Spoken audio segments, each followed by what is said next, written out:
What's going on, man? Welcome back to the basement. I'm Ron, and today we're going to get into my must draft players in every single round from rounds 1 through 15. We're going to be using my ranks to find the best values. So make sure you go down below, subscribe, leave a like. Let's go. Thirsty, thirsty, trying to choose. I know I'm pretty cool. My nitty bag.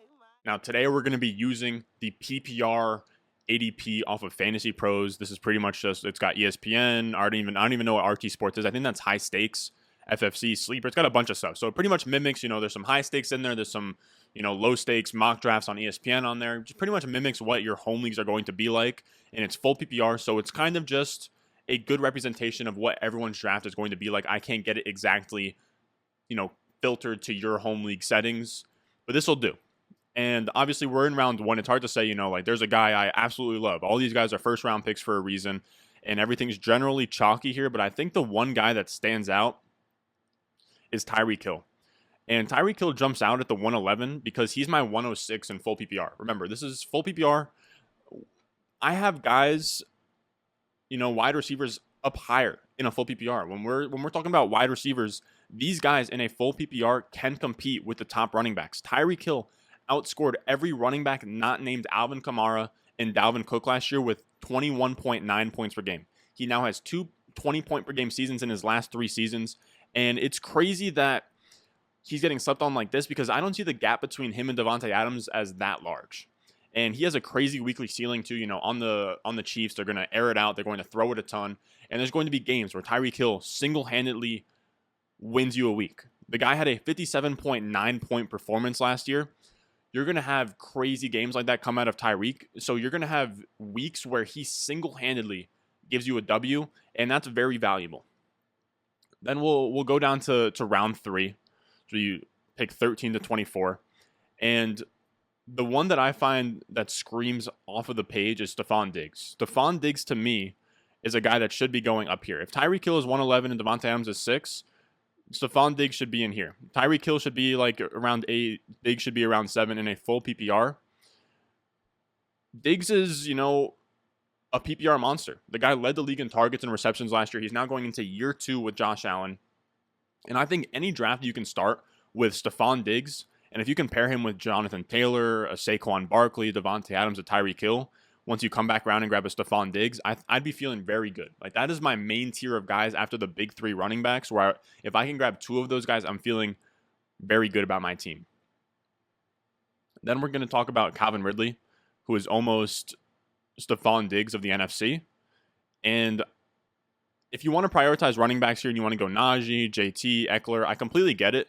But I think where you start to lose me a little bit is when we start to go Patrick Mahomes and DK Metcalf over Calvin Ridley. This is a guy who is an elite route runner. He averaged 20 points per game without Julio.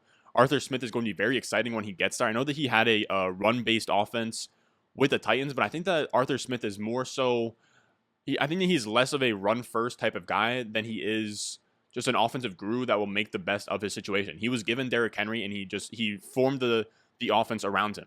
I don't think this is going to be a run-first offense with Mike Davis. I think that this is going to be a pass-first offense. They're going to have Kyle Pitts out there, Calvin Ridley out there. It's going to be an efficient offense.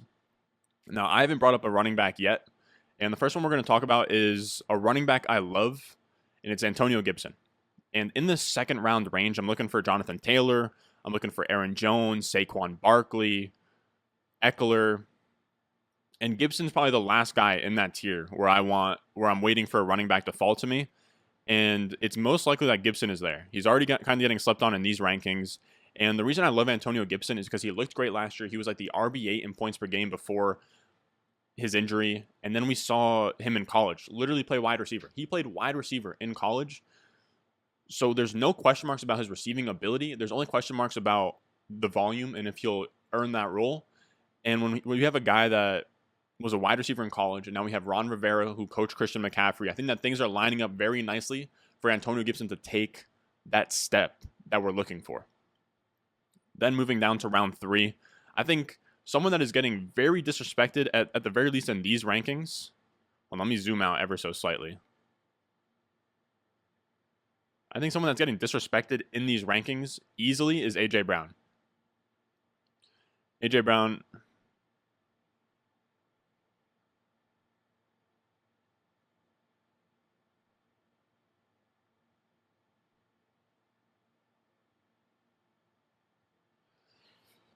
And AJ Brown, I have as a mid-second. Getting him in the third round would be huge. I know it's only the 301, but I still have him as like a mid-second. I think I have him like 17th overall. This is a guy where I just want to bet on the talent. Like AJ Brown is a stud wide receiver. He is arguably like a top 1, 2, 3, probably more so top 5 to top 7 wide receiver, but he's a stud. Going into year 3, he's going to have one of these monster seasons. There will be a time where AJ Brown has a season where he finishes as a top 3 wide receiver. I'd rather be early rather than late. He's going to command the targets. He's a yak monster. He wins in a lot of different ways where he's very good at being efficient and commanding targets, but he's also very good at being efficient where when he gets the volume that he's given, he can then go crazy in the yak game. So I love AJ Brown because he's very efficient, and I think that he has not only a high floor, but a high ceiling.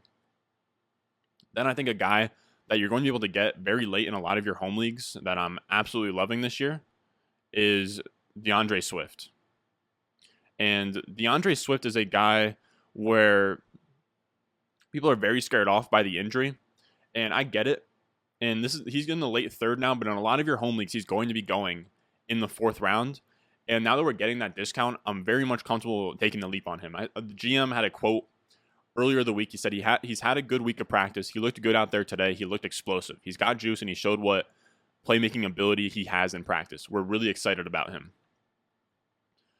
I think that there's a good chance that he suits up for week 1. I think there's a good chance that he's pretty much ready to go. I've seen some Twitter doctors on Twitter, obviously, say that he is ready to go for week 1. His injury is kind of being overblown. It's a groin injury, and it seems like he's kind of been killing it in practice, and they're just doing a lot of precautionary stuff in terms of keeping him out. So I'm not overly concerned with DeAndre Swift, and he has that upside where he could catch 70. He was on pace to catch 70 passes last year. He could have caught, or maybe it was 70 targets, but he could go out there and catch, 70 plus passes. I think he's going to be second on the target totem pole in Detroit.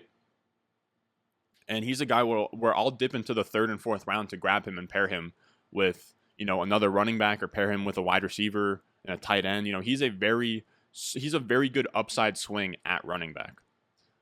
Then we're moving on to round 4. And this is where Fantasy Pros really represents home league ADP, because we have guys like Josh Jacobs going at the 37th overall pick. This is firmly RB dead zone territory. We know that we want to be fading this. Now, hold on. Let me move a little bit closer here. I feel like I wasn't close enough. But the guys I'm targeting in this range one is Cooper Kupp. I think he's just one of those like unsexy picks because, he's like this white slot receiver, kind of like Julian Edelman back in the day. And we have Cooper Kupp here and Robert Woods here. I don't think if Robert Woods is here, then Cooper Kupp should be right here. There's not much distinguishing these two guys.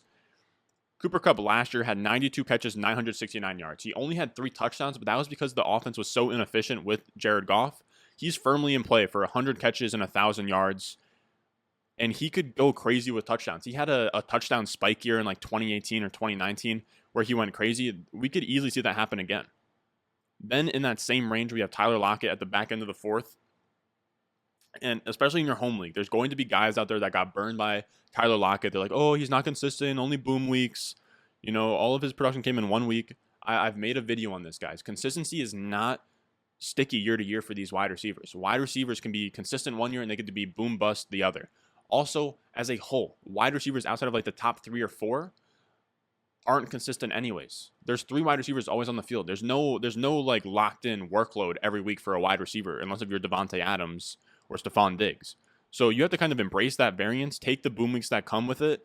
And Tyler Lockett is great. He was the top 12 wide receiver last year. I'm excited for their new OC, Shane Waldron. I think that the offense is going to be very efficient. I think that the offense is going to be very modern. And when you have a guy in Russell Wilson that's going to throw 30 or more touchdowns, he's done that each of the last 4 years. It's unheard of. It's insane the kind of TD rate that he keeps up. I want to have pieces of that offense. Then we're just sort of moving into more absolute value when it comes to the wide receiver position. And I have DJ Moore as a late 3rd in my rankings. DJ Moore you can get here at wide receiver 52. Or wide receiver 22 at pick 52. And I still love DJ Moore. I've said this a million times. He feels like early career Stephon Diggs. He's had a great first 2 years. He's had 2 seasons of 1,200 yards before 24 years old. Randy Moss, OBJ, D-Hop, and Mike Evans are the only other guys to ever do that. He's had 1,200 the last 2 years. He just needs touchdown luck, and touchdowns aren't sticky year to year. he could easily score 7, 8, 9 touchdowns. They're not sticky year to year. We've seen Adam Thielen. I think he went from like 6 touchdowns and he came out and scored 14 on a low volume passing offense with Kirk Cousins. We can see DJ Moore bounce back in the touchdown category. And I think the comparison to Stephon Diggs holds because Stephon Diggs was great in Buffalo, but even before that, there were some times where he was used in a bad role, as a deep threat when he should have been used as more of like an intermediate type of guy, do it all. But he did have like 2 top 12 seasons. I think that one of these years, I think whether it's this year or next year, I think DJ Moore will finish in the top 12 sooner rather than later. Then we have Brandon Ayuk in this range, and he's just crazy value here. I have him at I think I have him as like pick 40 in my ranking. So when you can get him in the 5th round at the back end of the 5th, that's massive value. This is a special, legit talent at wide receiver, Brandon Ayuk. He beat man at the 88th percentile. He's a Matt Harmon darling, which is kind of surprising because coming out of school, Brandon Ayuk wasn't this polished route runner. He was more of just a explosive playmaker in space that has this yak ability. So the fact that he is actually a very good route runner, and on top of that, he's this explosive playmaker with yak ability, I think that he is on a very special trajectory. And it wouldn't shock me. I'm talking about his absolute ceiling outcome because in the 5th round, we're worried about ceiling. Ayuk, off the cuff, is a very talented player. I think that there is a world and there is a range of outcomes out there where he out-targets George Kittle and is the wide receiver 1 on this team, and they get humming with Trey Lance, and they score, top 5 in scoring. There's a very good bull case for Brandon Ayuk, and once you can get him in the late 5th, you have to pull the trigger on him as like your flex / like wide receiver 3. Then we're moving on to round 6. And this is just egregious that this happens in home leagues. T. Higgins. I have T. Higgins ahead of Brandon Ayuk. I also have T. Higgins as a 4th round value. T. Higgins is going off the board here at pick 64. I truly do think that T. Higgins is going to be this year's DK Metcalf. He's not in the most beautiful situation, and we haven't seen it yet. So a lot of casual drafters, a lot of like new drafters, or just like home league guys are very hesitant to pull the trigger on that kind of build. But you have to kind of lean into it. He had a 20% target share as a rookie. That's going to go up. And this is going to be a high-volume offense. Jamar Chase hasn't looked great in the preseason. I think T. Higgins will be the established alpha in this offense. And we already saw last year, they had one of the highest pass attempts per game in the league. Joe Burrow was averaging over 40 pass attempts per game. We're going to see them crank that up again in 2021. So I want to have the guy who's going to lead the targets on one of the pass-heaviest teams in the NFL. Then we have the guy who I think is going to be the A.J. Brown to T. Higgins, DK Metcalf, and that's Chase Claypool. Where's he at? Right here. Wide receiver 27. That's crazy value. I have him way lower than this. I have him as like pick like 44. I'm telling you, in these home leagues, the wide receiver value gets crazy in these middle rounds, and this is where I'm saying a lot of people will stare down at Chase Claypool in the face, and they will pull the trigger on a Raheem Mostert, on a Chase Edmonds, and on Darrell Henderson. Hold off on that running back thirst. I'm telling you, if you want to have 2 established running backs, just go running back. Get your running backs in the first 3 rounds. In rounds 4 through 6, the best picks on the board will be wide receivers. And Chase Claypool has a 6'4", 238-pound build where he can be A.J. Brown, DK Metcalf. He can have that crazy year 2. He has a lot of upside already built into his profile. So he's a guy that I just want to keep betting on. And in round 7, another one of these like year 2 wide receivers that I really like is Jerry Jeudy. And the funny part is that I haven't actually been drafting a lot of him. He's at pick 72 on here, and I love him at that price. But I've actually been fading him on Underdog. He's going at pick 50. So if I saw him in this range, if I was, I'm so used to him going at pick 50 on Underdog Fantasy that if I saw him in this range where we're at pick 72 in the 7th round, or if I even saw him in the 6th round, I'd immediately pull the trigger. And I'm telling you guys, that's why you want to hop on Underdog Fantasy, because the ADP is so sharp. Chase Claypool and T. Higgins are not going in the 6th. They're going in like the 4th, 5th. Jerry Jeudy is not going in the 7th. He's going in like the 5th, 6th. So if you hop on there, use my promo code RON when you deposit $10 for a $25 bonus, you can hop in like 7 $5 drafts, kind of get accustomed to what drafts look like on there when there's money on the line and there's sharp drafters. Literally just for $10, you can go in there, play $35 worth of games. And then once you get into your home league, and you see, oh, Jerry Jeudy's here in the 6th and 7th. I've seen him go in the 5th on Underdog where there's experienced sharp drafters. I'm going to pull the trigger on him here. It gets you into this mindset where you realize these are massive values. These players should not be going in this range. This room is just soft. So I'm telling you, if you want to get that experience, that practice in, don't go on ESPN and run mock drafts where there's 12-year-olds, people time out by the 5th round. Hop on Underdog Fantasy. It's best ball, so you draft. You don't have to worry about the team later on in season.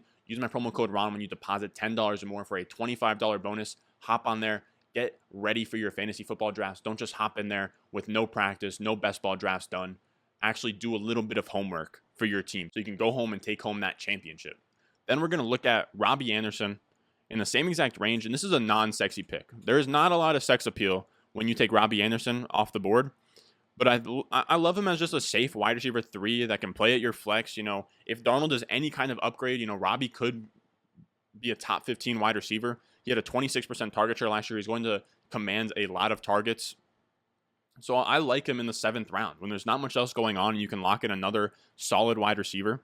And another guy in that same exact mold is Courtland Sutton. These are 2 of my favorite round 6 targets on like sharp leagues on Underdog, but in your home league, he might go in the 7th, both of these guys. And I love Courtland Sutton and Robbie Anderson. Sutton was the alpha in Denver. And yes, I just talked about Jerry Jeudy. You can like Jerry Jeudy and Courtland Sutton. That's very much possible. And Courtland Sutton in his second season had 72 catches for 1,112 yards and 6 touchdowns in 2019. He could easily be the alpha wide receiver with Teddy Bridgewater. And if Teddy Bridgewater supported DJ Moore and Robbie Anderson, I think he can do the same with Courtland Sutton and Jerry Jeudy. Round 8, we have Trey Sermon. This is a running back that I have been absolutely loving. And this is where the value starts to tilt back to the running backs. This is where you have your favorite 0 RB targets and guys that are going to be league winners down the stretch. And I think the first one is Trey Sermon. Trey Sermon was just drafted by Kyle Shanahan, handpicked in the 3rd round. Raheem Mostert's old. They just cut Wayne Gallman. It's kind of shaping up where Trey Sermon could go crazy. Raheem Mostert's not only old, like I said, he could be injury prone, or he has been injury prone. He could get hurt. Trey Sermon could be the main guy on San Francisco. San Francisco is going to score a lot of points. They're going to score a lot of fantasy points at the running back position.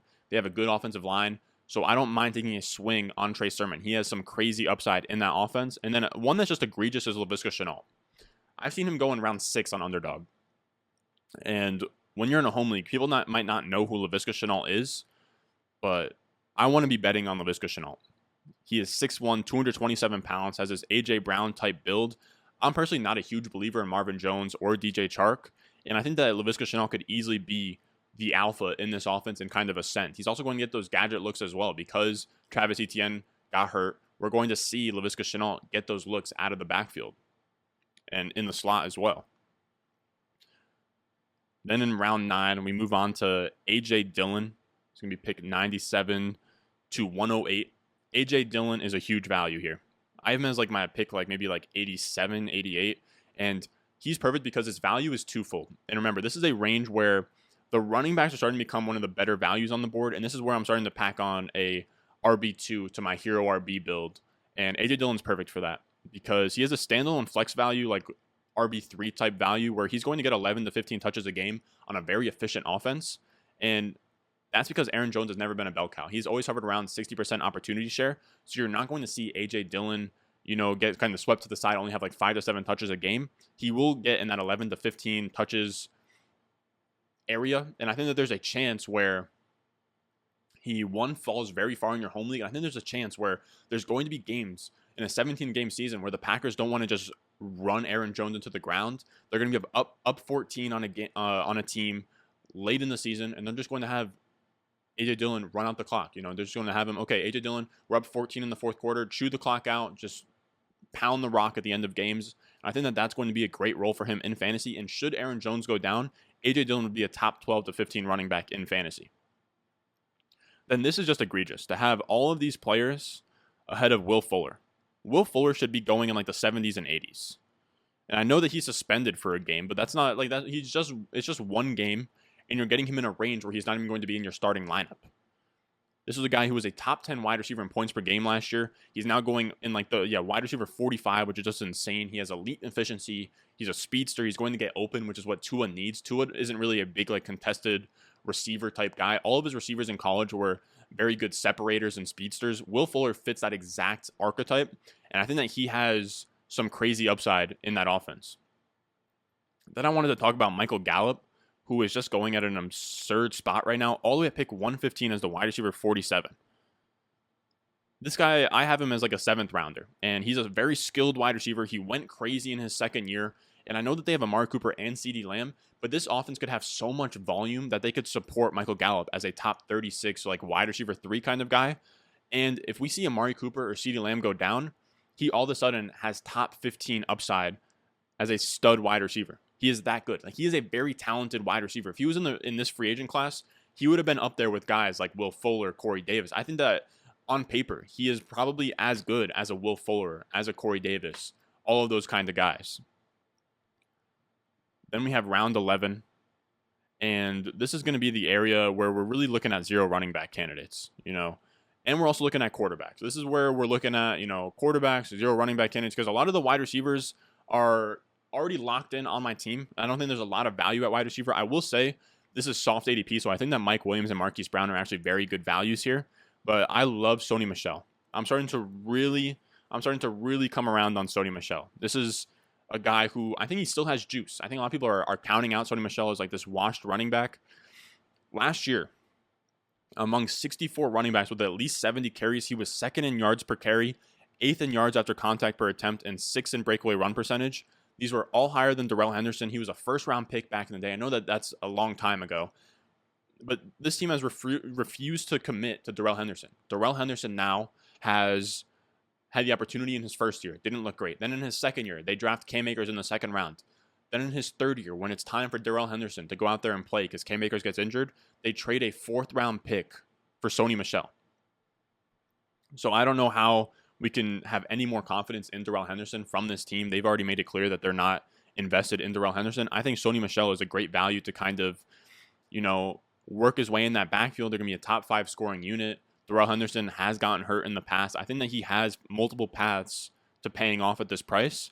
And then we're going to talk about Trevor Lawrence, who's, a god prospect. He's supposed to be the next like Andrew Luck type of guy. He has some wheels. Besides, for being a white boy, he's got some wheels. He's I think against, I want to say Ohio State. He ran in a long touchdown against Ohio State. But yeah, he has wheels. He has weapons in Jacksonville. And I'm not a huge believer in Urban Meyer, but I think Trevor Lawrence could be a very good running back with rushing upside. And a guy who is, I think, one of the best handcuffs possible is Tony Pollard, because he is a clear handcuff. There's no one else to compete with him. The worst thing you can do is grab a handcuff that isn't actually a handcuff. Like last year, you could have grabbed, I don't know, like a Reggie Bonifant instead of grabbing Mike Davis. But Tony Pollard is the clear handcuff. There's no one else in that backfield. And he outperformed Zeke in every major efficiency category last year. He had a higher rush grade, a higher yard after contact, breakaway run percentage, elusive rating, all better than Zeke, and he ranked in the top 12 across the league in all of those categories. He was 2nd in the league in elusive rating. This is a legit, talented running back in Tony Pollard. He is a capable running back. If Ezekiel Elliott was to go down, Tony Pollard would be fired up as a top 12 running back. We saw that last year. In the one game that Zeke missed, Tony Pollard put in 31 points. I believe it was against the Bengals. He went crazy. Then we have, in this range, round 12, I think the clear picks here are Justin Fields and Trey Lance. I don't think that there is a reason to pass on either of them for Baker Mayfield or Matt Ryan. In a 1-quarterback league, I'm swinging purely for upside, and I want to have exposure to both Justin Fields and Trey Lance. You can have these guys, in rounds 13 plus of home leagues, 1-quarterback leagues, and they both have this crazy Konami code upside because they have that rushing upside. Both of them ran a lot in college, and they can come out here and be top 5 to 10 quarterbacks in points per game as soon as they start. It's just about finding a guy to kind of bridge that gap. I would go with, a Ryan Fitzpatrick, a Derek Carr, a Kirk Cousins, something like that to pair with one of those running backs if you miss out on a Lamar Jackson, a Kyler Murray, and let it ride out. And the guy I really want to talk about is Elijah Moore. And he's somebody that is a crazy value right now, pick 145. There was times where he was going in the 8th and 9th round on Underdog prior to his injury, and it's a gift that he did not play in preseason. It's a gift that he got that quad injury. It's a very minor injury. He's going to be ready for week 1, but if he had played in preseason and tore it up like we knew he was going to, it would have been all over. It would have been all over. He'd be going in like 9th, 10th round of home leagues. Now you can get him as a 13th round pick in home leagues. Please make a pick on Elijah Moore. Do not go for Russell Gage. Do not go for Jacoby Myers here. And even though I love Jacoby Myers, Elijah Moore is that dude. He has the ability. He could go for like 100 targets. He could be this year's, T. Higgins. Or this year's even like a Justin Jefferson. He could go that crazy. And another rookie, this is a part of the draft where I'm just kind of targeting rookies that I like. And another one I really like is going to be Ramondre Stevenson. Yeah, right here at 168. Ramondre Stevenson has a lot of upside, man. He's like 231 pounds, 5'11". He's very big and he's fast. He didn't run a good 40. I think he ran like a 4.6 something, maybe like even like a 4.69, something very bad. But we saw in the preseason game, say what you want if it was like second or third string guys out there, he took a preseason rush to the house from like 60 yards out, 50 yards out, which just shows that he has NFL speed. And last year, in his final year at Oklahoma, he averaged 110 rushing yards per game, a touchdown, and 3 catches all per game. He's a do-it-all back, and he actually ran out Trey Sermon. Trey Sermon was there. Trey Sermon's junior year and Ramondre Stevenson's junior year, they split carries at Oklahoma, and Trey Sermon left because Ramondre Stevenson was taking a lot of those carries. I think that Ramondre Stevenson can kind of fit in as a Rex Burkhead type running back in that backfield, you know, what the Patriots have done in the past, and I think it's going to be a committee approach. I hope you guys said bless me or bless you. But then next, I want to talk about Giovanni Bernard. And I know that he has an ankle sprain, but I love his role in this offense. He's going to be the James White to Tom Brady in Tampa Bay. And I completely get the concerns about the injury, but this is a 14th round pick. Take Giovanni Bernard because of the role and the discount we're getting with the injury. And if he's not out there in week 1, if he doesn't look good in week 1, if they're not going to give him the touches in week 1, cut him and go get the hottest waiver wire claim after week 1. You want to have guys where it is very clear, so you don't have roster cloggers. You want to have guys on your team where it is very clear after week 1, this guy is not it. I can now cut him from my bench. Then in round 15, the clearest value possible is Rondale Moore and Terrace Marshall. The fact that you could get these guys with the last 2 picks in your drafts is insane. These guys both go like round 10 of underdog. These guys are 2 legit prospects, very good prospects, second round prospects. Both broke out in their freshman and sophomore seasons at college. Grab these guys late. They are both wide receiver 3s at best on their own teams, which is perfect. And take shots on these guys because we want to hit on next year's Chase Claypool and Brandon Ayuk. These are your 2 best shots to get that kind of upside. And that's going to do it. I'm not going to talk about anything else here. Yeah, I don't see anything else too great. We're getting into a spot where it gets ugly. And that's going to do it for us today. Now, all these guys I mentioned are pretty much my guys. They're higher up in my own rankings on patreon.com/Ron Stewart. So if you want to go out there, dominate your drafts, have these guys as priority targets in your drafts, like I said, the T. Higgins of the world, the Chase Claypools of the world. If you want to make sure you end up with those guys on your team, make sure you check out the Patreon. It has all my rankings on there. My top 250 in one quarterback, my top 250 in Superflex leagues, and it has a spot in the Discord where you can get trade advice, fantasy football advice, start sit, waiver wire, all of that good stuff for literally just $5 on the Patreon. It'll be in the description. It'll be down below in the comments. That's going to do it for us today. I'm live streaming every single day until kickoff on Thursday. So make sure you guys check out the live streams and turn on the notification bell so you get those notifications. And that's going to do it, man. I believe I'm going to film for tomorrow my least favorite picks. So the guys that I'm fading at every single round at ADP. But I think this is a fun video. I think this is a good video to kind of tie things up for the end of, player evaluation for 2021 fantasy football. Let me know if you guys disagree with anything that I said, if you guys don't like some of these players I mentioned. And as always, I love you guys, and I'll see you guys in the next one. Thirsty, thirsty, trying to choose. I mean, I know I'm critical. My nitty bag, my kitty boots. I got the juice, I got the juice. 10-0, Chatham's home. Foolies glad I'm home. Even my haters kinda glad I'm home.